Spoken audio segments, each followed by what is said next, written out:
Colin, Yes. what's your topic?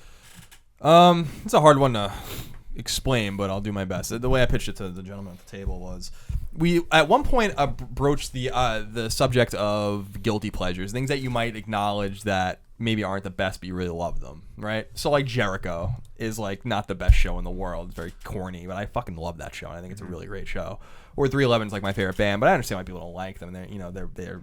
They just do the same thing over and over again. Right. And that's a common complaint. People are like, this song sounds no different that they wrote 20 years ago than the song they just wrote. I'm like, well, that's why we like them. Stop,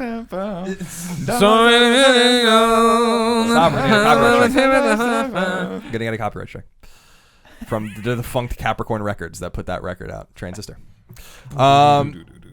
But I wanted to go in a different direction and talk about the things that people might not talk about or understand or like that you authentically think they're kind of crazy for not liking. In other words, like something that's of a high quality that you like and that people might not have an opinion on, but you just don't, you're surprised. Like you think it's really one of the greatest things, authentically a great thing. I'm going to give you an example. Okay. I watched, and I've brought it up before, I watched the show The Good Wife, which is on CBS, and I think they're going into like their 7th season. Yeah. This show is fucking phenomenal, like authentically brilliant. And like no one, and obviously people are watching the show because it's been renewed fucking a million times and stuff like that, but I never heard anyone one time ever say anything about the show until Walt Williams said something about it like 6 months ago on Twitter. And I love Walt Williams. Walt Williams wrote Spec Ops: The Line, is just a pretty famous games writer and has great taste, just a very talented dude.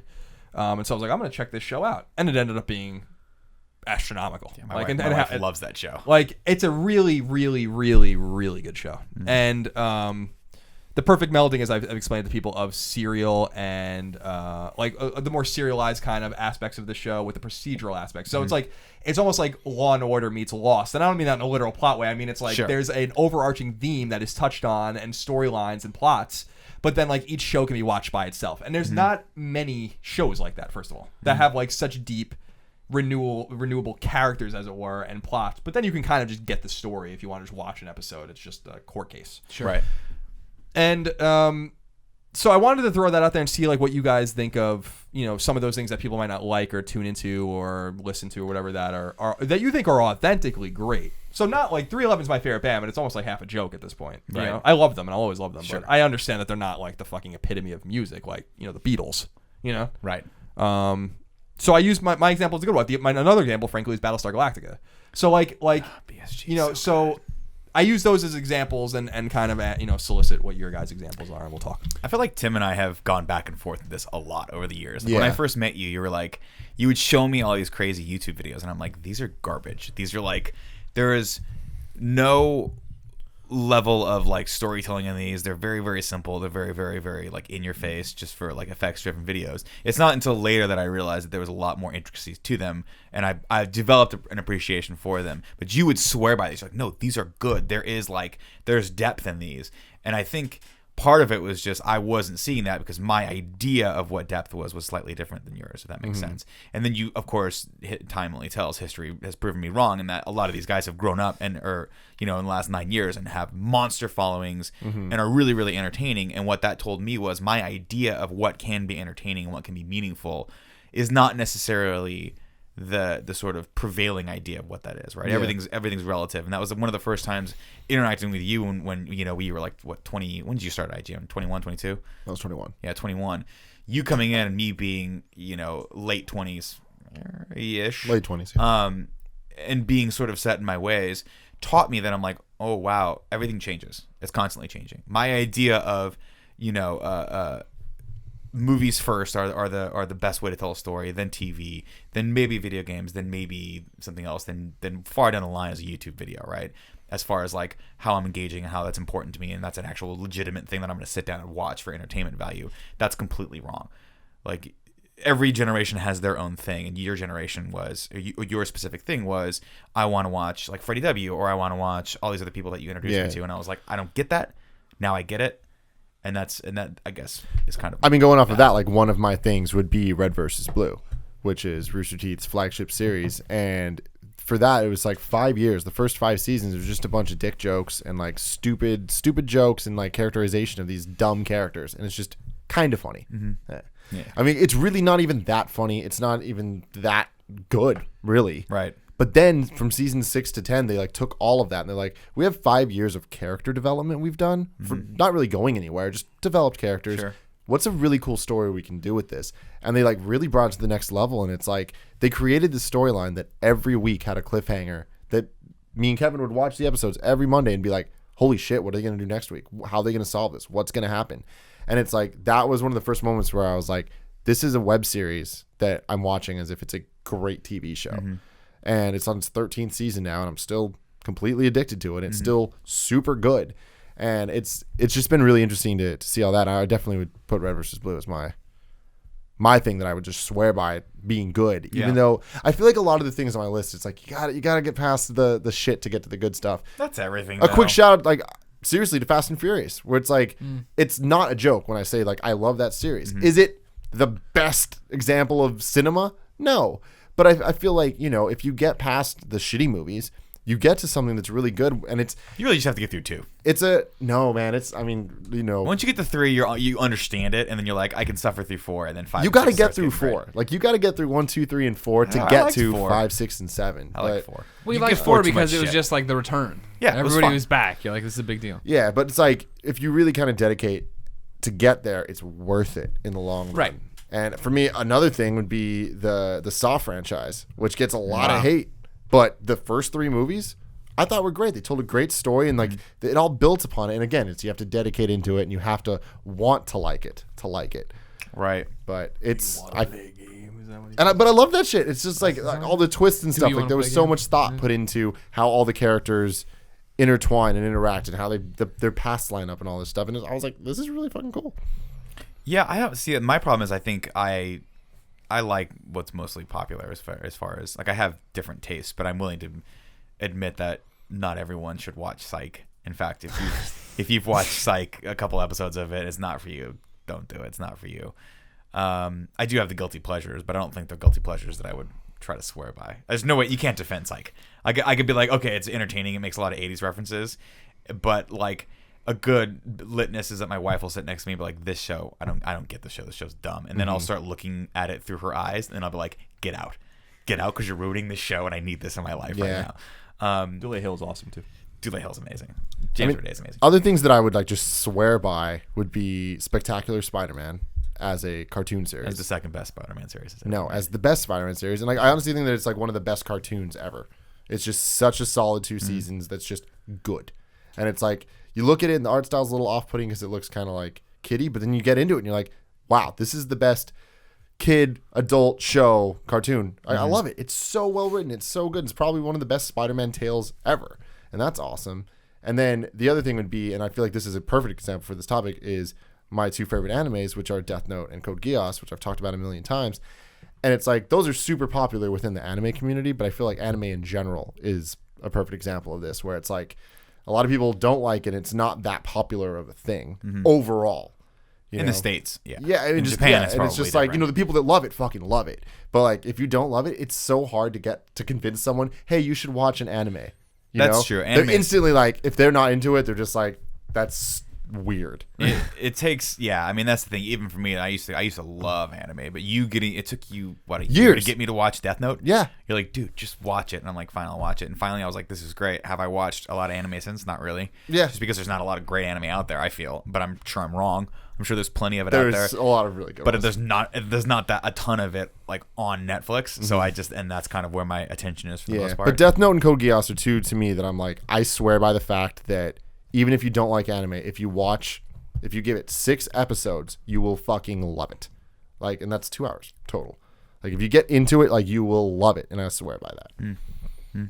Greg, anything I like. I feel like right, like yeah, you do. You have. I very love particular Superman. tastes. I can't understand why people. I mean, the problem is that I have. This is the same thing Tim's talking about with animes. Is I know why people don't like Superman. You know what I mean? And I can point you to 4 or 5 different Superman series that you need to read, but they're turned off because in this one movie he rewound time, and so for the rest of their fucking lives, Superman can rewind time, and he's a dumb hero. You know what I mean? It's like, all right, like I understand that argument. I'm not. That was a bad call for the Silver Age Superman character. Yeah, but are you getting away from the, like, this is what I'm wondering is if you're getting away from the question, because I was wondering with this Tim a little bit too with the Fast and the Furious example, where it's like I saw the first 3 Fast and Furious movies, I think, in the theater. Yeah. And I get why people don't like Fast and the Furious. Yeah. I get why people do like Fast and the Furious. Yeah. The core question is more like something that is so fundamentally good that you don't understand how people couldn't like. Well, that's what I'm talking about. Fast and 5, 6, and 7. Okay, so that's fair enough. Because I'm wondering, like, you're already saying, well, you understand why people don't like Superman. Yeah. So that kind of negates your whole thing. It's like the idea is like, can you understand why people couldn't possibly not like Superman? But you don't understand why people couldn't possibly like The Good Wife. Well, that's what I'm saying. There is like The Good Wife is so immaculate that like that is the example where it's you like, can't poke any holes in The Good Wife as a fan who's watched it. Like I just feel like anything I like, I can be like, I understand why somebody wouldn't like this, especially as reviewers. The number of games we've had to play and be like, I can totally understand how this isn't a game for you, but I think it's the 10. You can't poke holes in it, but I think that it's. I mean, that's a good point, but that's not really the point either. It's something that's, Superman's an interesting example if you really felt like you didn't understand why people didn't like it. I guess what I'm saying, like, I just don't think anything's perfect. I don't think there's anything perfect. I think we should be able to. Yeah, I mean, for Superman, all the stuff, it's fairly simple. Like, they just haven't made a good Superman movie. Like, and the movies are the most mainstream sort of platform for that character, and so when people see Superman, they're like, oh, the movie sucks, so Superman suck. They're not reading the comic books. Yeah. Like 90% of people that know Superman have probably never picked up a Superman comic book in their life. I've maybe read 3. A lot of them are garbage too. Yeah, and that's the thing. Like, I've read. I don't know. You get like the sort of like, hey, download this free comic, and I downloaded one where he was fighting General Zod on the moon or something like that, and I was like, I don't know what the fuck's going on here. Yeah, look cool. That sounds like they dropped you into a place they probably shouldn't have dropped you into for free. No, definitely not. Just they're on the moon fighting Zod. Yeah, he was literally like just fighting Zod, and like there's like no word bubbles because there's no oxygen. No, they were like they were on some sort of base, and he was like working for Zod. Okay, I don't know. Does that sound familiar? Superman was on a base working for Zod on the moon. I don't know if it was the moon, but it was definitely space. All right, well, stretching me a rock. Bit. Okay, there's a rock. Thank you. Please let me know that. Yeah. I feel like Invincible is a good one for you. But I can totally get why you don't like.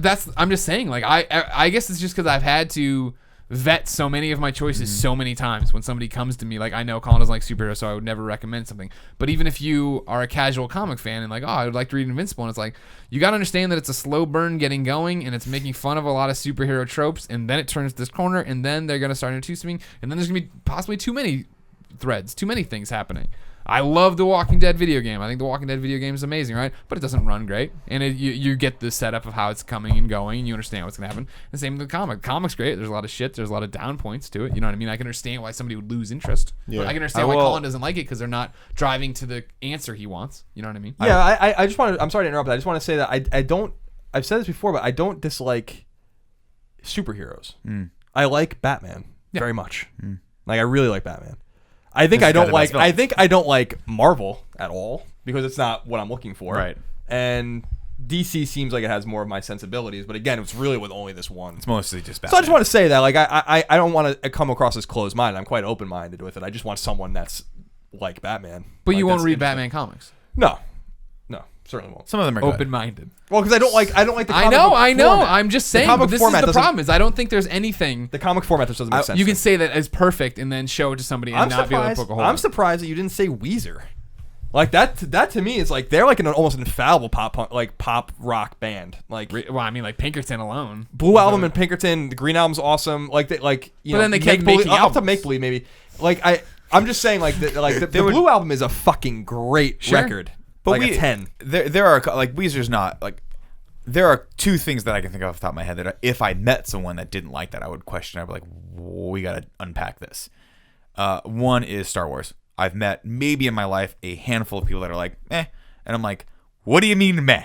I don't know. What does that mean, meh? You've never seen Star Wars? I mean, maybe I saw one when I was a kid. I don't really remember. I'm like, how is Star Wars not, like, in the forefront of your brain? How do you not have at least some sort of knowledge, a base? Like, when we grew up, I know I grew up in the 80s, it was just Star Wars. It was like Star Wars, Michael Jackson. That's all you had room for in your life. If something else had to come in, you had to get rid of one, and you're like, Michael Jackson probably is going to go before Star Wars. Let's be perfectly honest.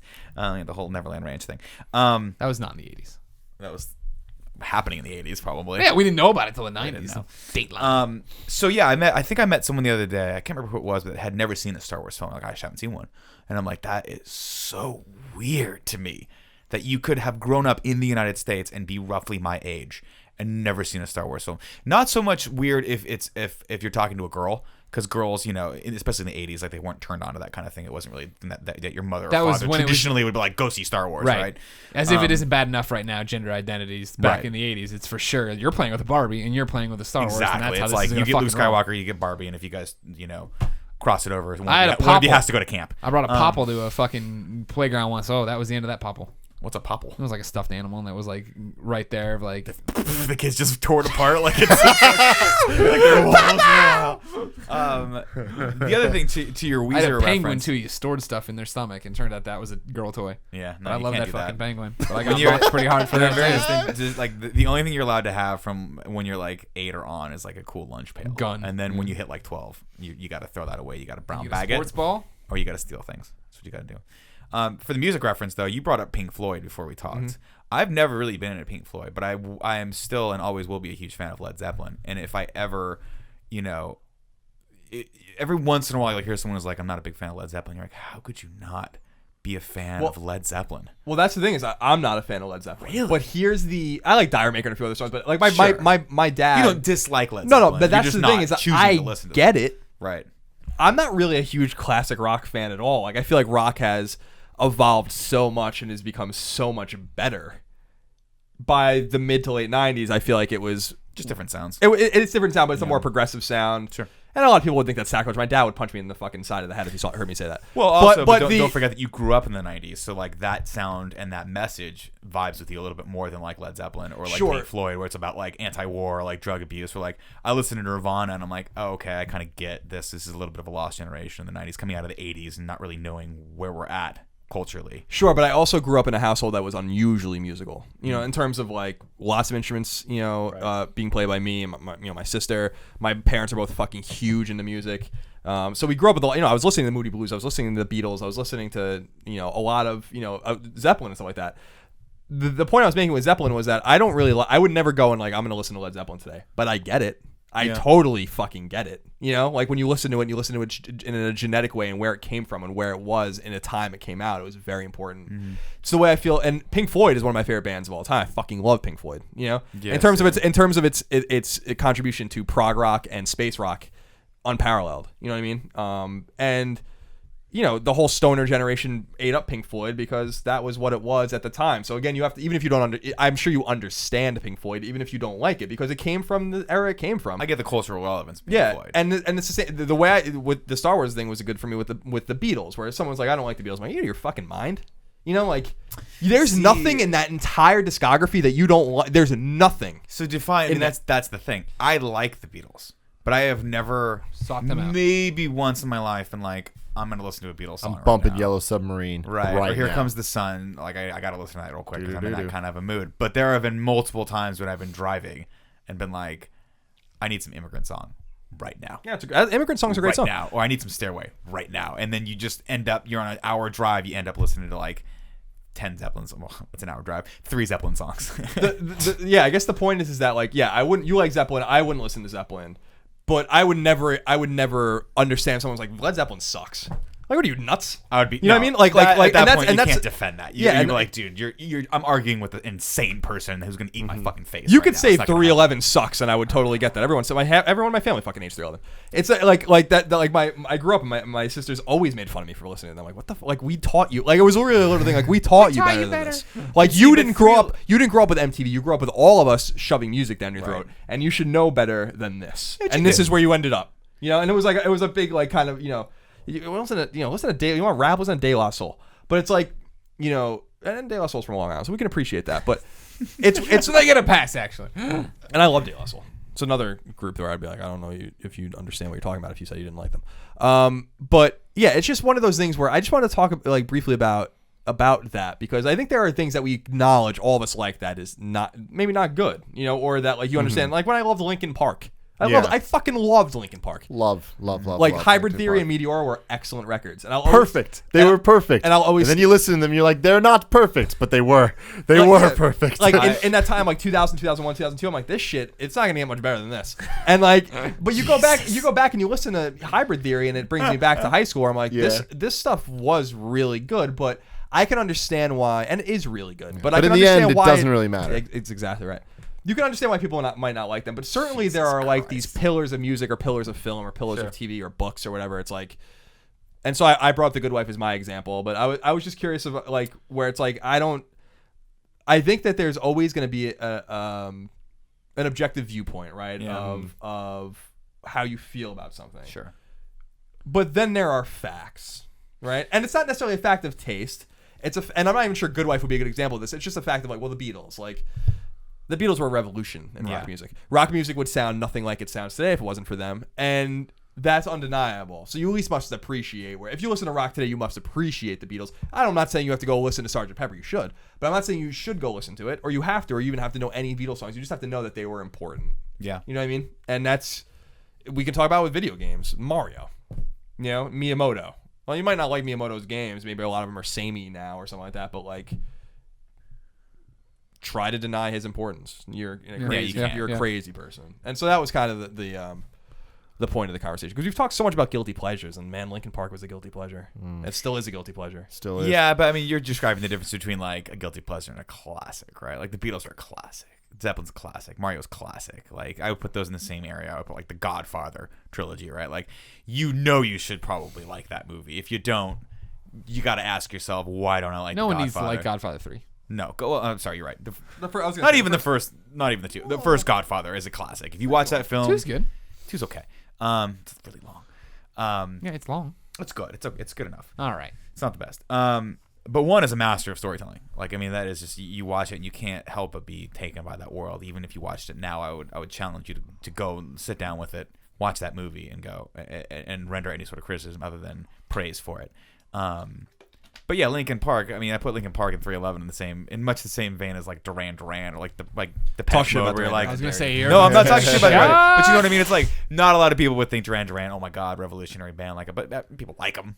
But no one's gonna be like, no one's gonna fight to the death. That's not gonna be a hill worth dying on for Duran Duran, right? Like if you're like they're the best, I'm like I don't need to talk to you about Duran Duran. Boingo. Great, good for you. Boingo's another perfect example where it's like Dead Man's Party, great song. Oh, awesome. Not gonna go to my death defending them being one of the greatest bands ever, right? They don't need to necessarily. I can understand why someone would say they're not my thing. I'm like, I get it, it's not your thing. That sounds not your thing.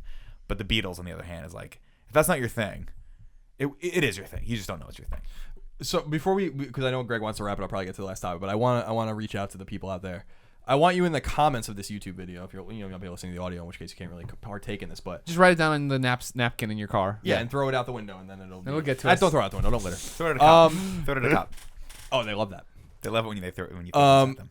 You should. I want you to just list I want you to list a movie or a game, or maybe a movie, a game, and an album or a band or something, and your examples of the things that, like we were talking about, things that that are just good, that you think are just good, and you can, like Greg said, you can poke holes in anything. You can poke holes in The Last of Us if you want to, but it's a matter of like the things that you don't, they're just good, and you don't get why other people don't like them. Not your guilty pleasures, but things that should be, if we were to all vote as a society, they would be considered good. Right. Because I'm interested to see like what some other people out there of different age spectrums, both genders, all these kinds of things, different places in the world geographically, what your notion of that is. I definitely I want this clear, just for everybody, that a lot of the things I named do not fall into that. Yeah, I mean, I would say Fast and Furious is good. It's fun. Yeah, it's not a classic. It's not that. I was more 30 talking years about from now, people aren't going to be like, there's not going to be a cult of Fast and there Furious will be, people. but because we'll still be making. We're going to be leading that, Nick. But it would probably be because of the cars. It's going to be most of the things I named are just more things that I think are worth watching, that I just think are actually legitimately good. Right. And don't usually get that rap. Nick, can we take a break for 1 second? Sure.